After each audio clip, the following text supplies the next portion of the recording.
Hello दोस्तों, हर हर महादेव। सुने आज की वीडियो में पंडित प्रदीप मिश्रा जी के द्वारा गुरु पूर्णिमा के अचूक उपाय। पूर्णिमा के दिन शंकर भगवान को समर्पित होता है और भगवान विष्णु को समर्पित होता है। बैसाख के महीने में एक पकवान बनता है शंकर जी का।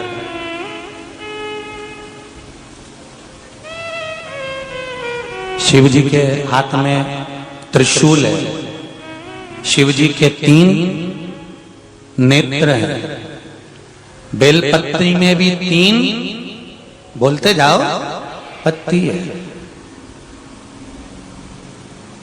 बैसाख के महीने में जो शंकर भगवान को प्रसाद का भोग लगता है उसमें भी 3 ही चीज मिलती है। सत्तू कोई दूसरे महीने में बनता है?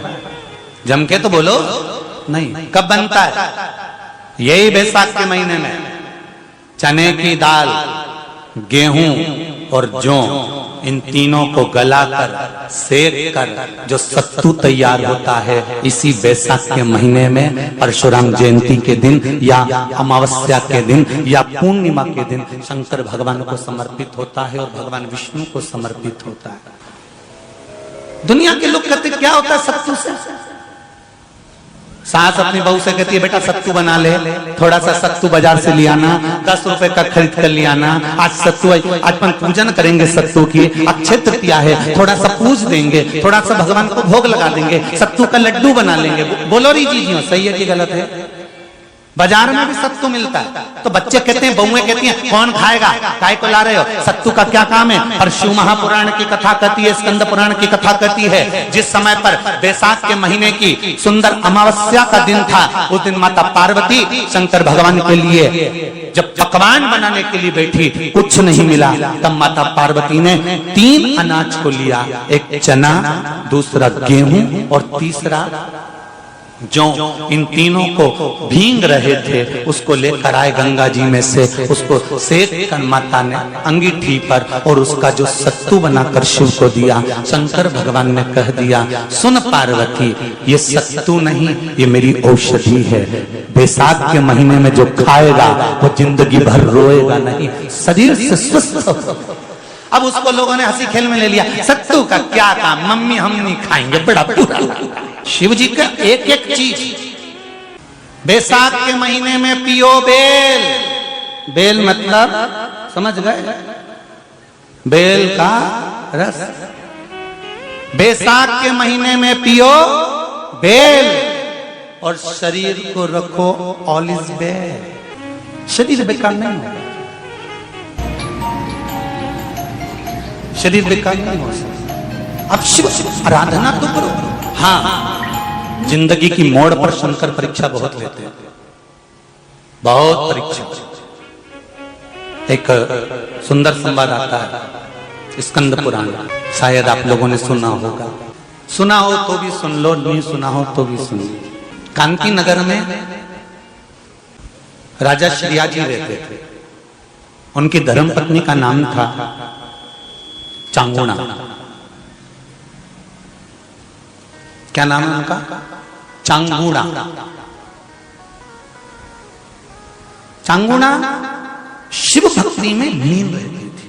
उसे शंकर की भक्ति के सिवा कुछ सुहाता ही नहीं था, शिव आराधना के सिवा उसको कुछ भाता ही नहीं था। दिन भर शंकर की शरणागति करना, शिव का स्मरण करना, शिव भक्ति में डूबे रहना।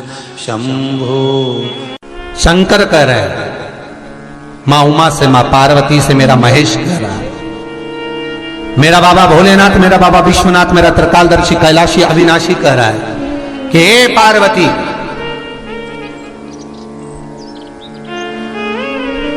एक बीला, एक बेल जो मुझे समर्पित करता है, और समर्पित करने के बाद उस बेल की महत्वता देखिए, जो बैसाख महीने में बाबा शंकर को जो चढ़ाया जाता है और 1000 अश्वमेध यज्ञ का पुण्य फल हम प्राप्त कर लेते, मात्र एक फल चढ़ाकर, मात्र एक फल चढ़ाकर। हे पार्वती,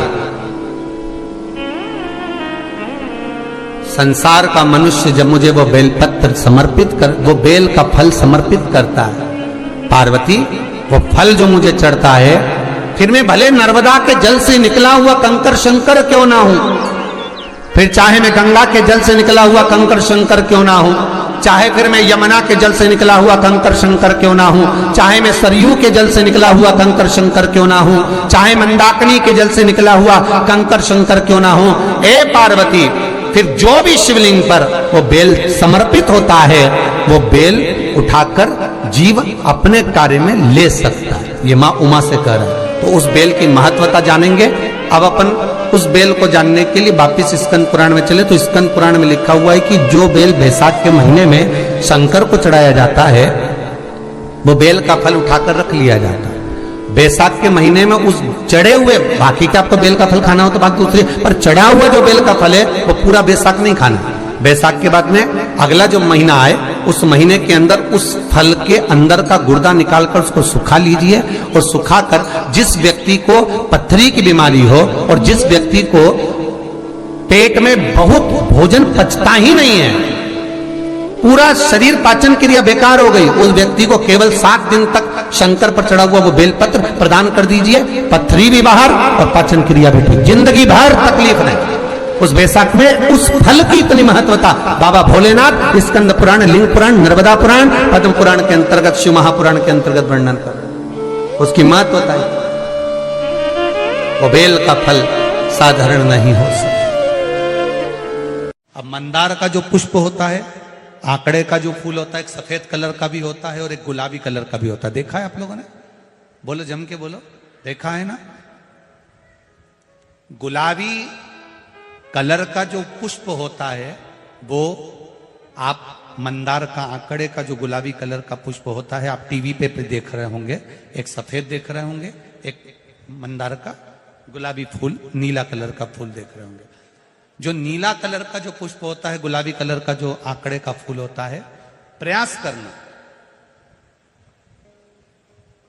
जब किसी विषम परिस्थिति में फंस गए, विषम परिस्थिति, जब आपको लग रहा है कि मुझे बहुत भय लग रहा है, कुछ बुरा होने वाला, आपको लग रहा है आज मेरी उल्टी आंख बहुत फड़क रही है, कुछ गड़बड़ होने वाला है, आपको लग रहा है मेरी सीधी आंख फड़क रही, कुछ गड़बड़ होने वाला है, तब केवल वो नीला जो गुलाबी पुष्प है मंदार का, उसको कहीं से लाकर शिवालय में अशोक सुंदरी वाली जगह पर स्पर्श कर कर शिवलिंग पर आप चढ़ा दीजिए। आपकी विषम परिस्थिति कैसी भी होगी वो रास्ता बनाकर बाहर निकल जाएगी, आपको फंसना नहीं, परेशान नहीं। मंदार आंकड़ा, सफेद आंकड़े का पुष्प भी भगवान शिव को समर्पित होकर, जैसे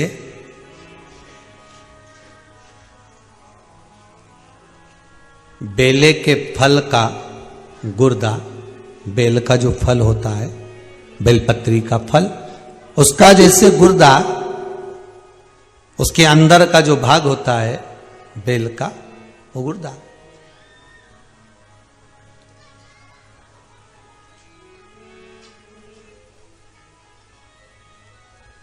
उसको अग्नि में जलाकर उसकी भस्म तैयार कर कर छान कर जब जब आपके यहां विद्वान ब्राह्मण शिव जी का अभिषेक कराते हैं, पूजन कराते हैं, तो उसमें लिखते हैं पूजन के साहित्य में बेलपत्री, धतूरा, दुर्वा, ये उसमें नीचे लिखेंगे भस्म।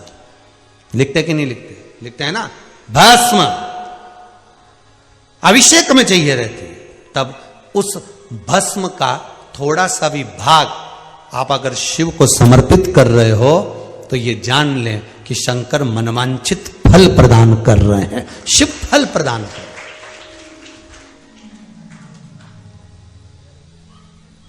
महाराज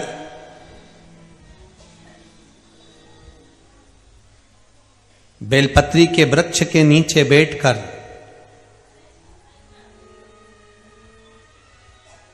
हाथ में एक बेलपत्र का पत्ता रखकर आप पंचाक्षर मंत्र नमः शिवाय, ओम नमः शिवाय या श्री शिवाय नमस्तुभ्यम या महामृत्युंजय मंत्र का स्मरण कर रहे हो, पर डंडी का भाग अपनी ओर, बेलपत्र की बीच वाली पत्ती का भाग बीच वाली उंगली की ओर, रख कर अगर आप स्मरण कर रहे हैं और अपनी कामना कर कर बेलपत्री के वृक्ष के नीचे बैठकर उस पत्ते को सम्मुख रखकर बाबा से विनय कर कर एकांत में उस बेलपत्री के वृक्ष की छांव में, बेलपत्री के वृक्ष की छांव आप कामना कर कर उस पत्ते को शंकर भगवान के ऊपर समर्पित कर रहे हैं, तो ये जान कर रखें कि पार्वती और शिव का मिलन करवा रहे हैं और अपनी मनवांछित फल कामना पूर्ण करवा रहे हैं। क्योंकि शिव और पार्वती का जब मिलन होता है, शंकर पार्वती जब एक दूसरे के सम्मुख में होते हैं, शिव और पार्वती जब एक दूसरे के सामने अपने बच्चों के कारण एक दूसरे के सम्मुख में आते हैं, तो उनके चेहरे पर प्रसन्नता का भाव आ जाता है। फल, मनवांचित फल की कामना आप जिस कामना के लिए कर रहे हैं, विवाह के लिए, नौकरी के लिए, सर्विस के लिए, व्यापार के लिए, रोग मुक्ति के लिए, आप जिस कामना से कर रहे हैं, ईश्वर महादेव, जो व्यक्ति पथभ्रष्ट हो जाए, जैसे मदिरा के नशे में पड़ गया, कहीं जुए में पड़ गया, कहीं मांसाहार में पड़ गया, कहीं व्यसन में पड़ गया, कहीं गलत काम में अगर कोई जा रहा है, तो श्रंभेश्वर महादेव के नाम से काली तिल भगवान शिव को समर्पित करी जाती है।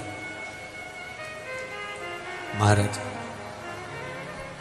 काली तिल को वापस उठाकर ले आते हैं, उसी काली तिल को जो मदिरा का नशा करने वाला होता है या जो गलत व्यसन में डूबा हुआ होता है, उसको वो सुबह के समय अगर नहीं खाता तो भोजन के साथ उसको दिया जाए।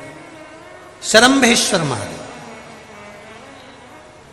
एक बेलपत्री का भी बहुत अच्छा प्रयोग है श्रंभेश्वर महादेव का, मदिरा पीने वालों के लिए, मांसाहार, व्यसन में, जुए में, वेश्यावृत्ति में, पर नारी में, गलत जगह पर जो डूबे रहते हैं उनके लिए। पहले की कथा में उसका वर्णन किया है बेलपत्री का। श्रंभेश्वर महादेव, एक बार सब बोलेंगे, कौन से महादेव? श्रंभेश्वर महादेव। फिर जम के बोल लो एक बार, श्रंभेश्वर महादेव। जब हमारे घर में क्रोध बढ़ता है या कोई गलत कार्य में जाने लगता है, तो श्रंभेश्वर महादेव का हमें शरणागति लेना चाहिए, श्रंभेश्वर महादेव का पूजन करना चालू कर देना चाहिए। कई लोग कहते हैं महाराज जी ये श्रंभेश्वर महादेव का मंदिर कहाँ मिलेगा, हम कहाँ पूजन करने जाए? कहीं नहीं जाना, तुम्हारे घर के पास में जो शंकर जी का मंदिर है वहीं जाओ, उसी देवालय में, उसी मंदिर में जाओ, श्रंभेश्वर महादेव के नाम से जल चढ़ाना प्रारंभ करेंगे। वो जल जो गलत संगत में पड़ा हुआ है उसका आचमन कराना प्रारंभ करेंगे, अपने आप उसकी धीरे धीरे बुद्धि सुधरना प्रारंभ हो जाएगी। ऐसा श्रंभेश्वर महादेव का है।